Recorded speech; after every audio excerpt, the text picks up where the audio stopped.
టైలర్లు అందరం ఈ back part అనేది గీస్తాం కదా, ఆర్య వర్క్ వేసే వాళ్ళు ఎట్లా డ్రాయింగ్ వేస్తారు అనేది చాలా మంది తెలియదండి. మనం టైలర్లు ఎట్లా వేస్తే ఈ మార్కింగ్ గీస్తాము సేమ్ అదే మెథడు. ఇలాగా వన్ సైడ్ ఇట్లా గీసుకున్నాం కదా, వాళ్ళు ఏం చేస్తారంటే నేను గీసేటప్పుడు తీసుకుంటే ఇంకా బాగా క్లారిటీగా ఉంటుందేమో, అలా చేయలేదు. ఇప్పుడు మనం ఇక్కడ నుంచి ఈ పార్ట్ వరకే గీసుకుంటాం డబుల్ పార్ట్ మీద వేసి, రెండు క్లాత్ల మీద వేసి. కానీ దీనికి సింగిల్గా షోల్డర్ పాయింట్ వేసుకొని మధ్యలోకి ఎంత కావాలనుకుంటున్నామో, ఇది యాక్చువల్గా నా బ్లౌజు. దీంట్లో నేను చాలా చెప్పాలనుకుంటున్నాను, మీకు చెప్తాను. నాకైతే షోల్డర్ నేను 10.5 పెట్టుకుంటాను. 10.5 పెట్టుకున్నాను కదా, అంటే ఒక పొర మీద వేసినప్పుడు రెండో పొర మీద వేసినప్పుడు 5.25 వస్తుంది. లో కటింగ్ నేను 2.25 పెట్టుకుంటాను. 2.25కి ఇక్కడ మార్కింగ్ పెట్టుకున్నాను, ఇక్కడ పెట్టుకున్నాను. జాకెట్ బ్యాక్ పార్ట్ ఎట్లయితే డ్రా చేసుకుంటామో టైలర్ను అలాగే డ్రా చేసుకుంటారండి.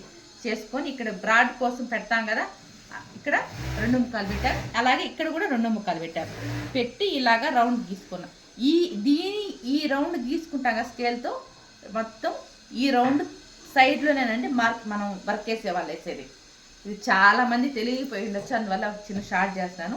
ఆర్య వర్క్ వేసే వాళ్ళు కూడా ఖచ్చితంగా ఈ డ్రాయింగ్ వేసే వరకు తెలిసి ఉంటుంది. టైలరింగ్ ఫీల్డ్ మొత్తం తెలియకపోయినా ఈ డ్రాయింగ్ వేసే వరకు తెలిసి ఉంటుంది.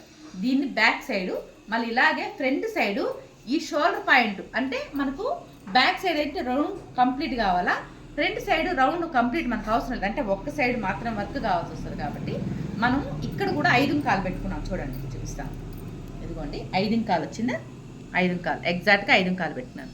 ఫ్రంట్ పార్ట్ 2.25 అండి. 2.25 పెట్టుకొని నాకు నెక్ డౌన్ 7 ఇంచులు వస్తుంది. ఇదండి 7.25 పెట్టుకున్నాను.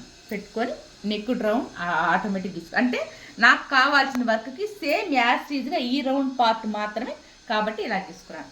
Back front. ఇంకా హ్యాండ్స్ అనేది చాలా ఈజీ. మామూలుగా ఇలా వేసుకునేసి మామూలుగా మనం ఎట్లయితే హ్యాండ్ కట్ చేసుకుంటామో అలాగే ఇక్కడ టాన్స్ ఇక్కడ హ్యాండ్ మార్కింగ్ పెట్టుకొని హైట్ 10 ఇంచులు పెట్టుకుని అక్కడ వరకు మార్కింగ్ పెట్టుకొని మామూలు హ్యాండ్ గీసినట్టు గీసుకొని 2 హ్యాండ్స్కి తగ్గట్టుగా ఏదైనా నేను డ్రా గీస్తున్నాను, చూపిస్తాను.